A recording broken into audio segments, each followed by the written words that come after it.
Mesdames et messieurs, bonsoir et merci de nous rejoindre pour ce journal.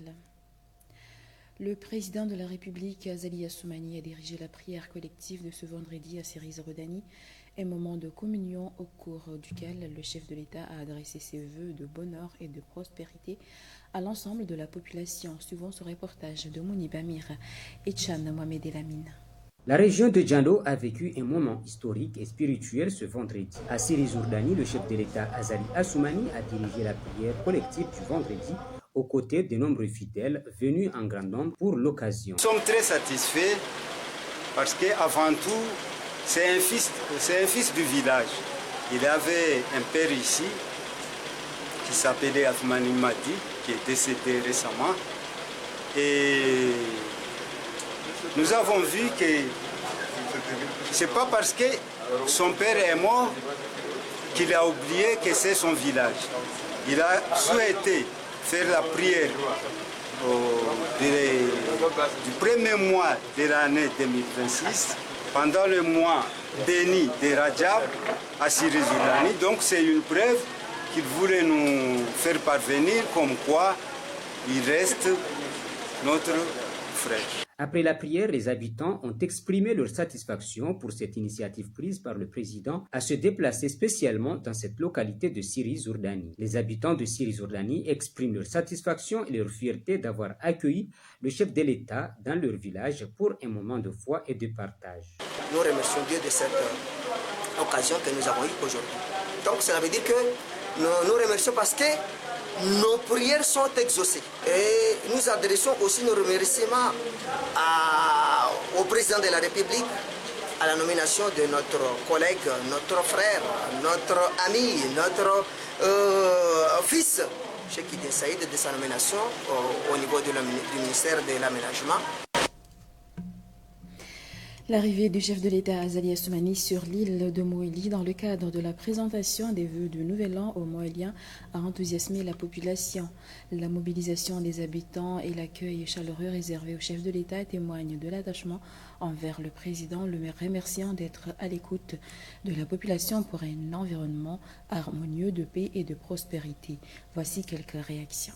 Nous sommes sur un mois sacré, le mois de Rajab, comme on l'appelle en arabe. En comorien, nous appelons le mois de Miraj. Nous sommes sur une journée sacrée, la journée du vendredi.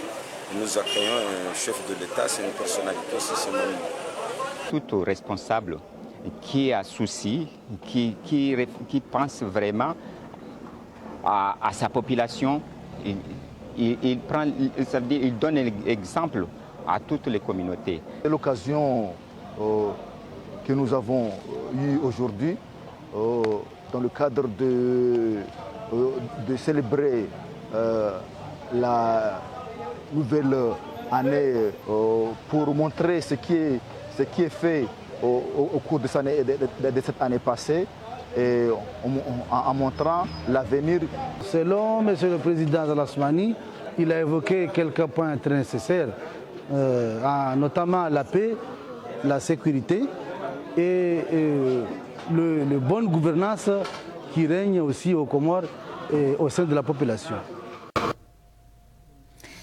La vigilance est renforcée aux Comores face à la résurgence de cas de la variole du singe dans la région. Les autorités sanitaires multiplient les actions pour protéger le territoire contre toute éventuelle propagation de la maladie. Ce samedi, elles ont visité l'aéroport des Comores et le site de Sambakouni pour évaluer les dispositifs de riposte mis en place. Le reportage de Saïda Lidine Roussiti et Ibrahim Mkamabo. Ce samedi, une délégation du ministère de la Santé, conduite par le ministre lui-même, s'est rendue à l'aéroport international Saïd Ibrahim.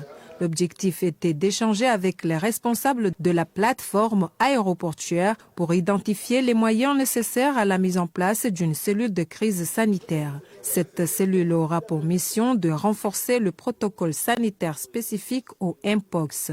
Cette visite intervient alors que la maladie sévit à Madagascar et qu'un premier cas a été signalé à Mayotte. Les discussions ont porté sur le renforcement de la surveillance aux frontières, la détection précoce des cas suspects et le mécanisme de prise en charge immédiate des voyageurs en provenance de zones à risque.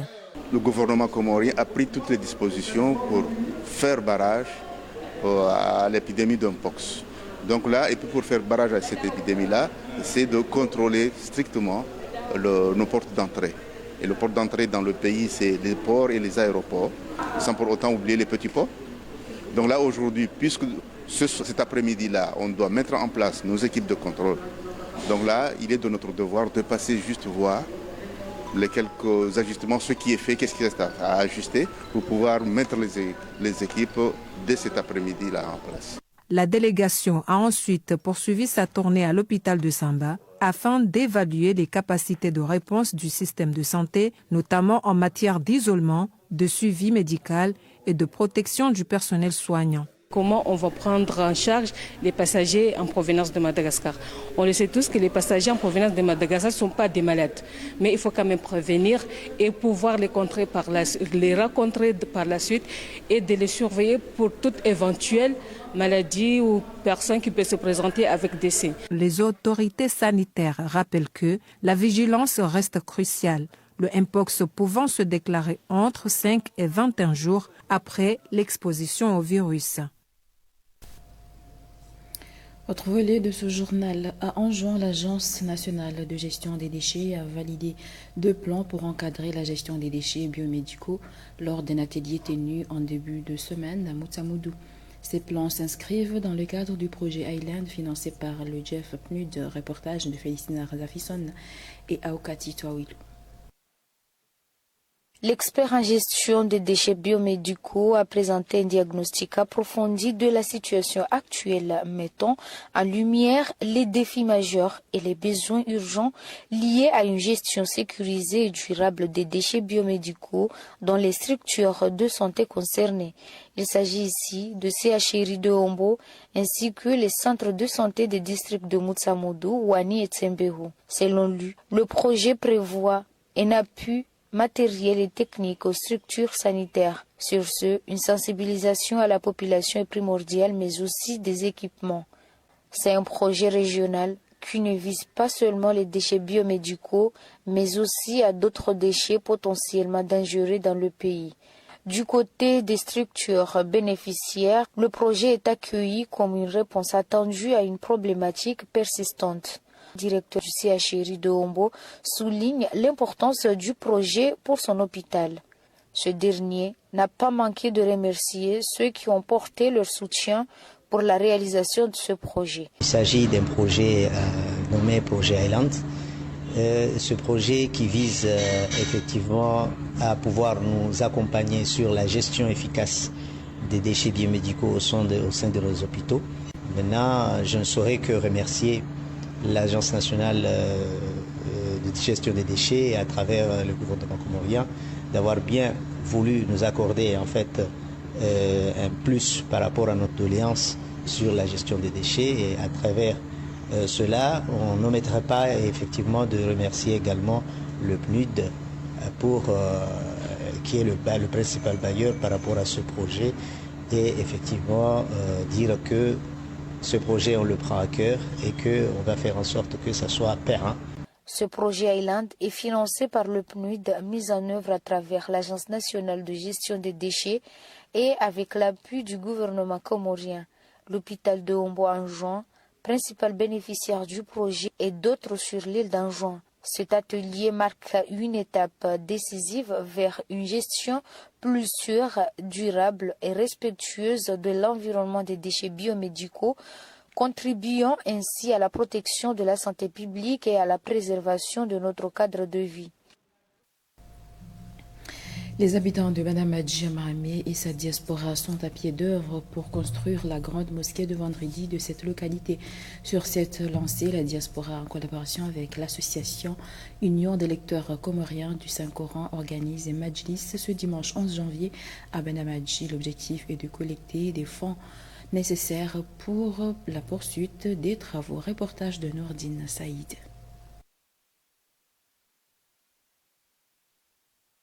La construction de la nouvelle grande mosquée de vendredi de Babadjani à Mahamé, entamée il y a 3 mois, avance à un rythme soutenu. Cet édifice religieux comprendra une terrasse, une citerne ainsi que des salles de cours destinées aux élèves et étudiants de la localité. À ce jour, plus de 25 millions de francs comoriens ont déjà été investis dans les travaux. Le chantier, dont l'achèvement est prévu dans un délai de 12 mois, devrait atteindre un coût total estimé à 200 millions de francs comoriens. Dans une démarche visant à dynamiser l'économie locale, les responsables du projet ont choisi de faire appel à 3 sociétés de construction dont les dirigeants sont originaires de Babadjani. Un choix salué par les habitants qui y voient un moyen de valoriser les compétences locales. Pour réunir les fonds nécessaires, un système de cotisation a été instauré auprès des habitants de Babadjani ainsi que de la diaspora. Dans ce cadre, les responsables organisent ce dimanche 11 janvier un majlis dédié à la diaspora de Babadjani. Un second majlis réunissant cette fois les résidents de Babadjani vivant aux Comores aura lieu au mois d'avril prochain. Ces initiatives témoignent de la mobilisation générale de la communauté pour mener à bien ce projet d'envergure, symbole d'unité et de développement pour Babadjani à Mahamé. L'association Mangolanga a annoncé ce vendredi en Vouni le lancement de la 2e édition du Kartala Festival. Cette nouvelle comprend une action de reboisement de l'allée menant au mont Kartala, aujourd'hui fortement touché par la déforestation. Le programme prévoit également l'organisation d'une compétition de slam ce samedi. Le festival se poursuivra ce dimanche en Vouni avec une grande journée culturelle réunissant les principaux groupes de danse traditionnelle des différents villages consacrés à la valorisation du patrimoine chorégraphique comorien. Le président de l'association Ngazi nous en parle. L'essentiel de cette journée, c'est de vous inviter pour vous informer que l'association Mangolanga organise un festival qui est la 2e édition. Un festival qui a été organisé l'année dernière, mais il était un peu restreint par rapport aux associations qui étaient invitées. Seulement des associations qui sont dans la région de Bambaoui et de Mfouni. Mais aujourd'hui, ils ont aussi mis en place un programme de reboisement au niveau de la forêt de Kartala. C'est pour cela qu'on vous a convié à une conférence de presse pour vous informer que dès demain, il y aura une activité de reboisement au niveau du Kartala, mais aussi le dimanche qui sera la journée culturelle, des danses traditionnelles qui ressemble plus de 12 associations qui viennent de toutes villes et villages, communes. Derrière la caméra, loin des projecteurs, travaillent des hommes qui racontent l'histoire du pays. Ibrahim Mkababo est l'un des pionniers de l'audiovisuel comorien. Son parcours est marqué par la passion, la persévérance et le sens du devoir. Découvrons son portrait. Auparavant, Ibrahim Mkababo était enseignant dans une école coranique. En parallèle, il filmait des mariages traditionnels sans jamais penser faire carrière dans ce domaine. Un jour, on lui a proposé de postuler au projet de création d'une télévision nationale. Il tente sa chance, craignant ne pas y arriver. Dès ses débuts, il bénéficie de plusieurs formations et en 2006, Ibrahim Mkababo fait ainsi partie de ceux qui participent à l'ouverture de la télévision nationale des Comores, alors appelée TNC. Après le lancement de la chaîne, Mkababo a encore bénéficié de plusieurs formations. Ces expériences lui permettent d'enrichir ses connaissances et de se perfectionner dans le métier de l'image. Dévoué et toujours déterminé, Ibrahim Mkababo se distingue par sa rigueur sur le terrain. La fierté et la passion se lisent sur son visage. Jusqu'à aujourd'hui, il n'a jamais regretté ce choix de vie. J'étais enseignant dans une école coranique. J'enseignais le Coran et la religion. J'avais un ami qui filmait des mariages au village et qui me demandait souvent de l'aider. C'est là que j'ai commencé à manipuler la caméra. La Radio Comore recrutait des stagiaires pour le projet de création de la télévision nationale. On m'a proposé d'y aller. J'ai demandé à mon ami caméraman de postuler, mais il a refusé. Je suis donc allé postuler et j'ai été recruté. C'était à la fin de l'année 2005, à l'époque où Bolero était directeur général. J'ai bénéficié de plusieurs formations avant l'ouverture de la télévision, dispensées par des formateurs chinois. J'étais avec mon collègue Salim Zerkachi sous les yeux du fait Benabdou Saïd. Ce métier lui a offert une reconnaissance inattendue. Partout où il passe, on le reconnaît. Il le confie lui-même, sans le RTC, il ne serait pas connu comme il l'est aujourd'hui.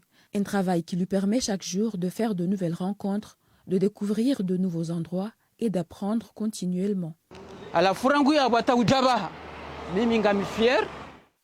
Je suis toujours fier de mon travail. J'aime mon travail. Je ne peux jamais l'abandonner.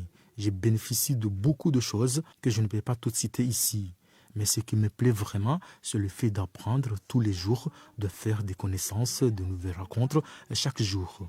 J'ai visité plusieurs pays grâce à ce travail. Au fil des années, Ibrahim Mkababo couvre des événements dans plusieurs domaines. Il développe un intérêt particulier pour les événements sportifs et militaires. Grâce à sa détermination, il bénéficie de formations sportives à l'étranger. Depuis plusieurs années, il est le caméraman attiré des forces militaires, un rôle qu'il occupe grâce à son endurance, sa discipline et son professionnalisme. Je suis passionné de sport et j'ai eu la chance de bénéficier d'une formation sportive avec Jama à La Réunion. La deuxième semaine, j'ai bénéficié d'une autre formation aux Seychelles, toujours avec Jama. Je suis aussi passionné par les activités militaires et je n'ai jamais eu peur. Je prends plusieurs risques dans ce domaine et Dieu m'a toujours protégé. Avec l'évolution de la technologie, le métier a changé. Autrefois, le travail était plus difficile et exigeant, au point que beaucoup n'ont pas tenu. Aujourd'hui, les avancées technologiques ont réduit certaines contraintes. Mais pour Mkababo, l'essentiel reste inchangé. Être présent, capter l'instant et servir l'information. Jamais il n'a renoncé. Il continue de servir le RTC et la nation avec le même engagement. Avant, nous avions de grosses caméras, très difficiles à soulever. On nous apprenait comment les porter correctement. À cette époque, certains agents sont tombés malades à cause de ces conditions. L'un d'eux a préféré ne pas continuer le travail et a démissionné. Cela m'a montré à quel point le travail était difficile auparavant. Aujourd'hui, la technologie a évolué. Il existe des petites caméras de toutes formes, stylos, lunettes, etc. Ce qui rend le travail plus facile. De plus, la qualité des images s'améliore au fil des années. Plus qu'un caméraman, Ibrahim Mkababo est un témoin de l'histoire contemporaine des Comores. Derrière chaque image qu'il capture se cache le parcours d'un homme qui a cru en son destin et qui, depuis près de 2 décennies, met son regard au service de l'information et du pays. Sport, le Maroc s'est qualifié pour les demi-finales de la Coupe d'Afrique des Nations ce vendredi grâce à sa victoire de 2-0 face au Cameroun. Des buts inscrits par Brahim Daïs et Ismaël Saïbari.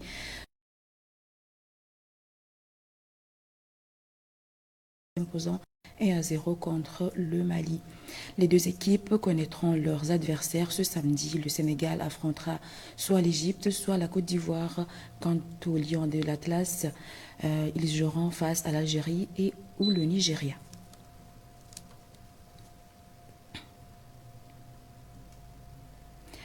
Le championnat de pétanque Antenne de Ngazidja va démarrer la saison 2026 ce dimanche au quartier Oasis à Moroni. Cette 3e journée sera organisée en triplette pour les équipes qui prendront part. Dr Nisa Ahmada, président de l'APN, indique que la saison 2025 s'est bien terminée et espère que cette année encore se déroule de la meilleure des façons. Il s'explique. Dieu merci, on a bouclé une saison 2025 avec succès. Côté émotionnel, côté moral, côté financier, tout a été vraiment parfait parce que si je commence par les événements de Coupe d'Afrique, tous les boulistes comoriens étaient satisfaits des résultats et on a fini un championnat de Ngazidja qui était parfaite parce qu'il n'a pas eu d'incident majeur. On profite à cette occasion pour féliciter Sanfil qui a fêté pour la 2e année consécutive. Et après ça, on est parti pour l'Assemblée générale, qu'on a essayé de préparer la saison 2026 et tout le monde se réjouit des résultats, surtout côté stabilité et sécurité des joueurs en 2025. Donc on espère que ça va pérenniser en 2026, Inch'Allah. Et là, nous, pour cette année, on a eu encore un record au niveau de la pétanque. On a eu à peu près 47 mutations. Cela montre encore l'ambiance qui réjouit au niveau des localités pour l'évolution de la pétanque. Donc 47, c'est du jamais vu sur la pétanque de l'île de Ngazidja. Et là, on a encore de nouvelles localités qui vont venir. On a Chezani qui est de retour, Fumbouni qui est de retour. Il y a Boule d'Or de Mitsamiouli, après plus de 10 ans de sommeil, il s'est réveillé. La reprise, c'est toujours à Oasis. C'est la Ligue qui prend toujours la première journée pour organiser. Nous espérons commencer aux environs de 10 heures. On espère que les responsables des clubs vont nous envoyer leur liste un peu tôt parce que il y aura plus de 120 ou 130 équipes. Donc il faudrait qu'on ait les listes un peu tôt pour essayer de s'organiser. Donc on espère que les joueurs et les responsables vont encore jouer sur la paix, sur la stabilité de la pétanque, afin qu'on prépare aussi le mondial, parce que vous savez bien que cette année nous allons partir sur la Coupe du Monde à Malaisie. Donc on espère de le retour du mois de Ramadan qu'on va faire la sélection nationale. Et là, à partir de là, on espère qu'on aura du temps pour essayer d'avoir une sélection qui sera parfaite dans de meilleures conditions afin d'affronter les autres pays. En international, au Venezuela, la présidente par intérim Delcy Rodriguez a défini les objectifs du pays en matière de défense de la paix et de la souveraineté nationale après l'attaque militaire américaine dans laquelle l'armée a enlevé le président du Venezuela, Nicolás Maduro. Le récit de Mounira Issoufa. Rodriguez a détaillé les objectifs lors d'une réunion assurer le retour en toute sécurité de Maduro et de son épouse Cilia Flor, garantir la paix nationale et maintenir la capacité de gouvernance du pays. Elle a appelé à l'unité nationale et a exhorté à soutenir la production nationale conformément au plan économique existant. Rodriguez a également approuvé le programme de travail législatif pour la période 2026-2031 présenté par l'Assemblée nationale. Elle a déclaré que ce cadre visait à préserver la souveraineté économique du Venezuela et à garantir le bien-être social de sa population. Il a également souligné que malgré l'agression armée illégale des États-Unis, le Venezuela entretenait des relations économiques internationales diversifiées. Il a exprimé la volonté du Venezuela de coopérer sur les plans économiques, commerciaux et énergétiques avec toutes les nations qui respectent sa souveraineté.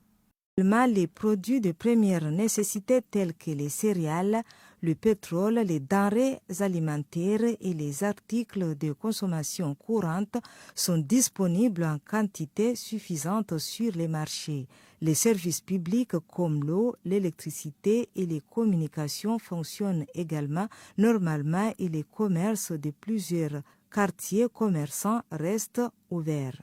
Le département de l'industrie et du commerce continue de surveiller le marché et de contrôler rigoureusement les prix afin de prévenir toute hausse du coût des produits de base et alimentaires, a déclaré Amjad Al-Hussein, directeur du bureau du gouverneur d'Aden.